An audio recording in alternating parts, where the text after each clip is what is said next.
Assalamualaikum warahmatullahi wabarakatuh. Izinkan saya menyampaikan demonstrasi kontekstual tentang modul 1.4 budaya positif penerapan segitiga restitusi.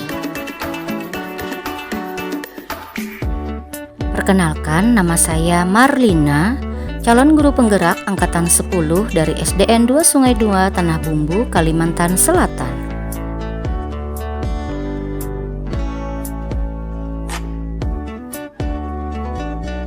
Kali ini saya akan melaksanakan praktik segitiga restitusi. Menurut Gosen 2004, restitusi adalah proses menciptakan kondisi murid untuk memperbaiki kesalahan mereka sehingga mereka bisa kembali pada kelompok dengan karakter yang lebih kuat. Restitusi bukan untuk menebus kesalahan. Restitusi adalah sebuah tawaran dan bukan paksaan. Restitusi itu sendiri berfokus pada solusi.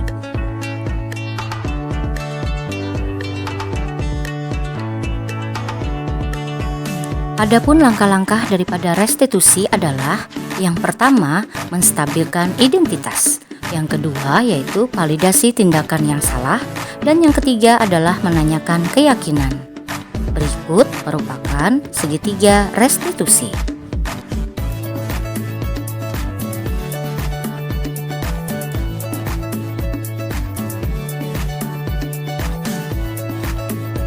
Berikut ini merupakan praktik penerapan restitusi untuk menanamkan disiplin positif pada murid.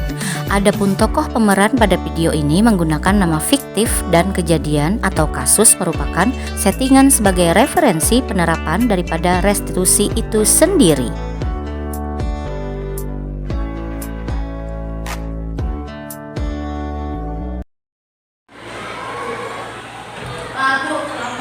Oh, terlambat. Siapa yang terlambat?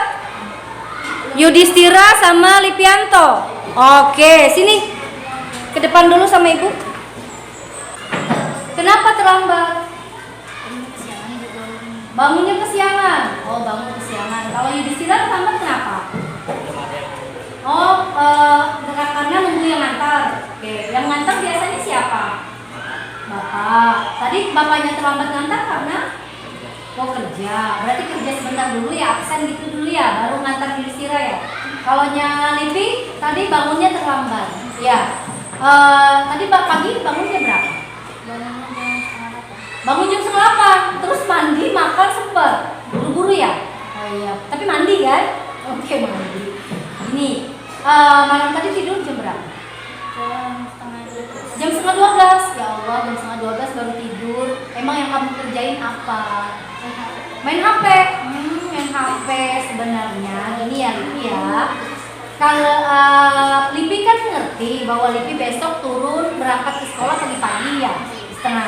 Setengah 8 itu sudah berangkat ke sekolah karena kita masuknya jam 8 pagi.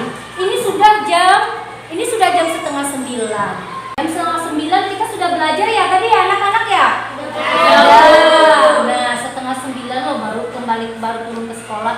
Besok Lipi jangan lagi mengulangi gitu ya. Gak boleh lagi terlambat ke sekolah. Kenapa? Karena kita masuknya jam 8 pagi ya. Jadi yang kebiasaan tidur malam, main HP, gak boleh lagi ya, dikurangi. Apalagi kan sekarang Lipi sudah kelas 6. Bentar lagi kan kita menghadapi ujian sekolah. Kalau main HP terus nanti apa? Nanti nggak fokus lagi belajar ya. Jadi mulai besok usahakan tidurnya jangan terlalu malam. Jam 9 cukup. Jam 9 tidur. Jadi besok bisa bisa bangun lebih awal, bisa sarapan di rumah, beres kamar tidur. Setelah itu nanti bisa berangkat ke sekolah tepat waktu. Ya Lipi ya. Nah sekarang Yudhistira tadi alasannya karena bapaknya absen dulu ya ke kantor ya.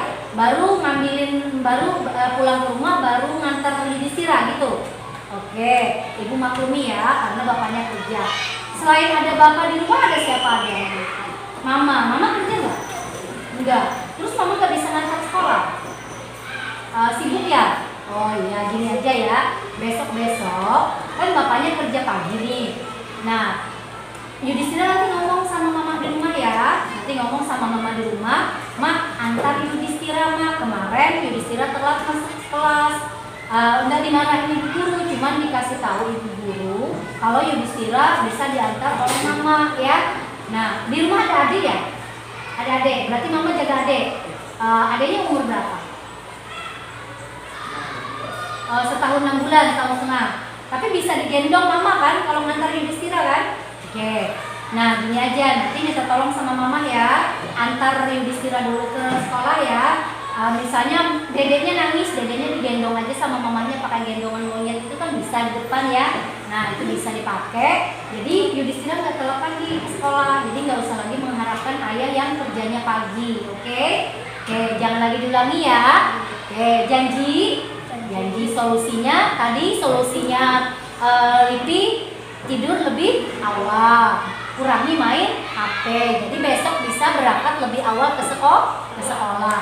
Kalau solusinya Yudhistira tadi bisa dialternatifkan, bisa diganti dengan mama yang mengantar ke sekolah karena bapaknya kerja pagi. Oke, terima kasih. Silakan duduk kembali ke tempatnya. Pada kasus pertama, siswa datang terlambat ke sekolah. Langkah pertama yang saya ambil adalah yang pertama yaitu menstabilkan identitas. Saya menanyakan kepada murid alasan mereka datang terlambat ke sekolah. Kedua yaitu memvalidasi tindakan yang salah. Saya memberikan pengertian kepada salah satu murid bahwa tidur terlalu larut malam tidak baik. Kurangi bermain HP saat waktu tidur malam karena dapat menyebabkan bangun kesiangan dan buru-buru berangkat ke sekolah. Kemudian saya menanyakan keyakinan. Datang terlambat ke sekolah yaitu melanggar keyakinan kelas yang sudah dibuat dan disepakati bersama.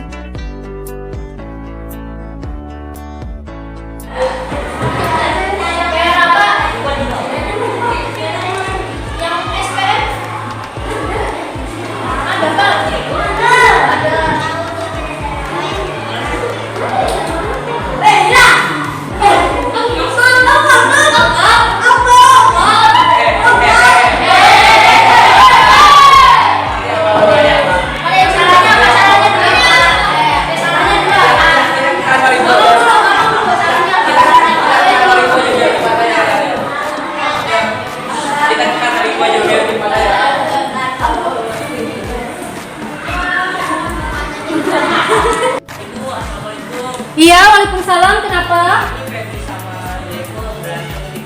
Oh, Febri sama Jeko berantem di kelas. Oke, kita selesaikan dulu ya. Ini kenapa ya? Siapa yang saksi? Oke, kenapa Lipi? Oh, berantem. Asal mula kejadiannya siapa yang bisa menceritakan? Asal mula kejadiannya kenapa Yudhistira?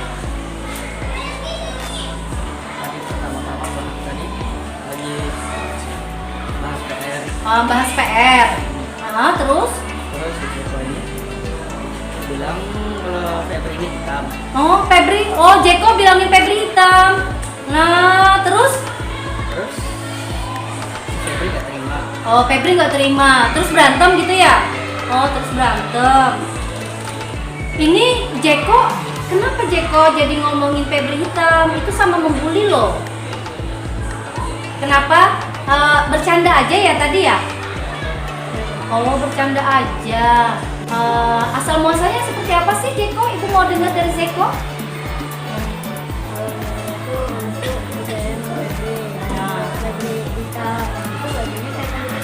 Oh iya. Padahal Jeko mau bercandaan aja ya sama Febri ya? Oh iya gitu. Febri nggak terima ya? Nggak apa-apa. Kenapa jadi Jeko membuli Febri? Padahal kan kita sudah punya keyakinan kelas bahwa kita tidak boleh membuli teman, ya kan? Kemarin kan kita sudah bikin kesepakatan belajar di kelas. Selama proses pembelajaran tidak boleh membuli teman, ya kan? Ya kan? Ya kan?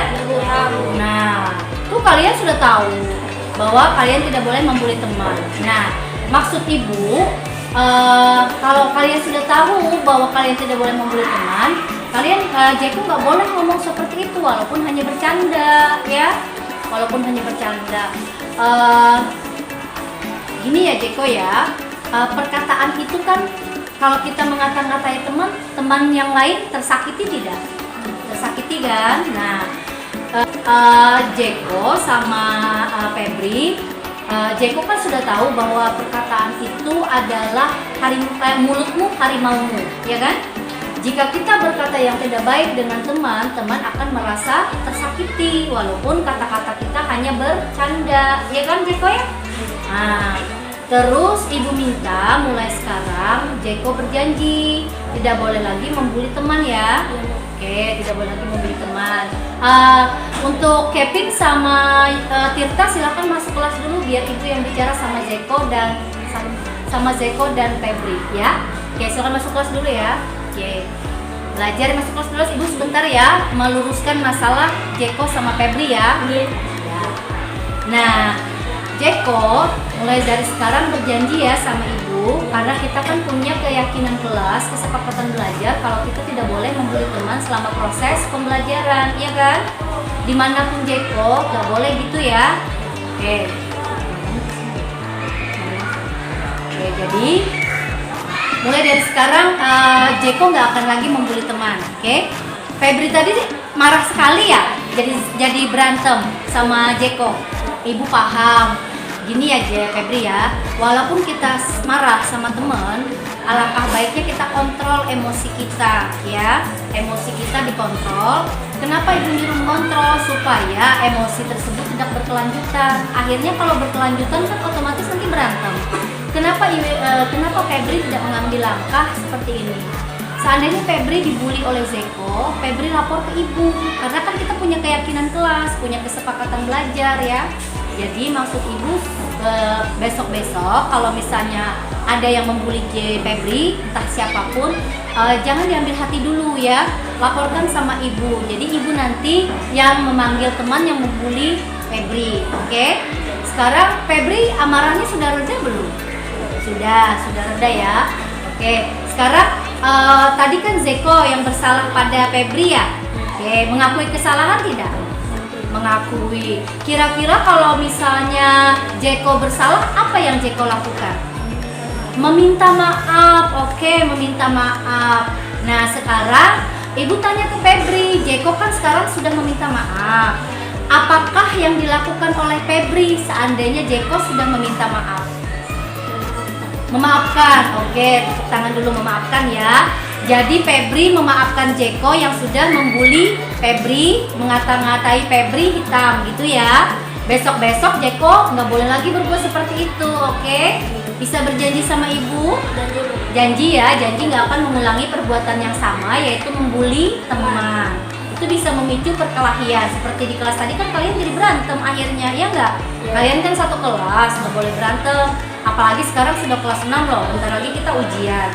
Otomatis mulai dari sekarang jaga sikap, jaga mulut, oke? Karena pepatah apa? Mulutmu harimau. Iya, jadi setiap perkataan kita itu pasti ada berdampak positif, ada berdampak negatif bagi teman yang mendengarkan. Paham Jeko? Paham. Oke, sekarang ibu minta Jeko meminta maaf kepada Febri. Silakan. Oke. Betul. Iya. Nah, nanti Jeko jangan lagi ya berbuat seperti itu ya. Febri juga ya.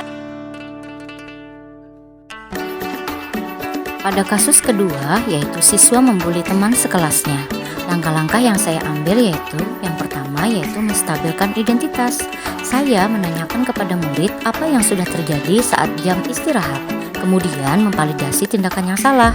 Saya memberikan pengertian kepada murid bahwa sikap membuli teman walaupun hanya bercanda tidak dianjurkan. Teman yang dibuli akan merasa tersakiti dan merasa rendah diri. Emosi diri juga harus dikontrol lebih baik lagi. Kemudian saya juga menanyakan tentang keyakinan. Sikap membuli teman walaupun hanya bercanda melanggar keyakinan kelas yang telah disepakati dan dibuat bersama.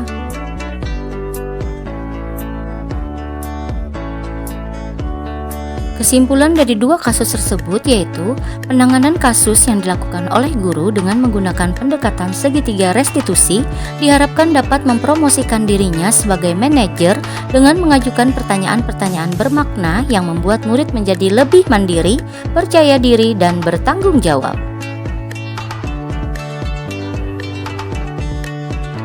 Berikut merupakan tanggapan siswa dari kasus pertama dan kasus kedua.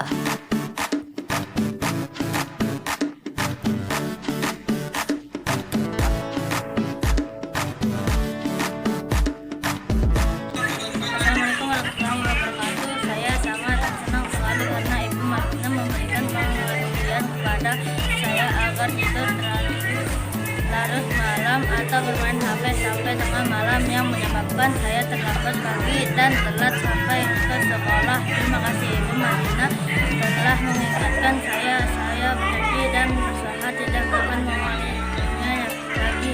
Assalamualaikum warahmatullahi wabarakatuh.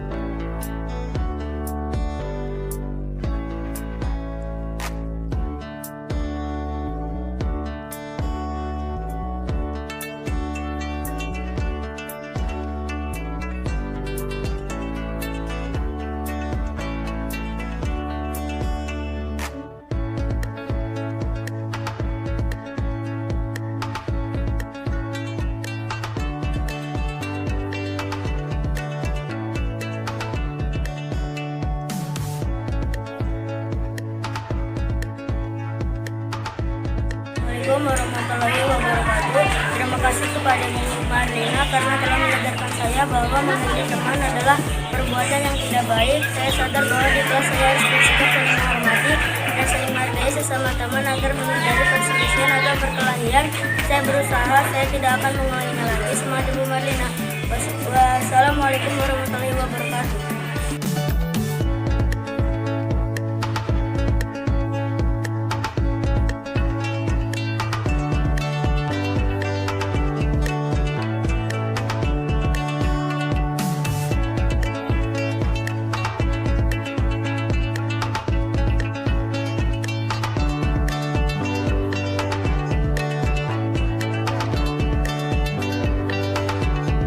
Demikianlah contoh penerapan segitiga restitusi pada dua kasus yang sering terjadi di sekolah. Terima kasih karena telah menyaksikan praktek segitiga restitusi yang telah saya paparkan hari ini.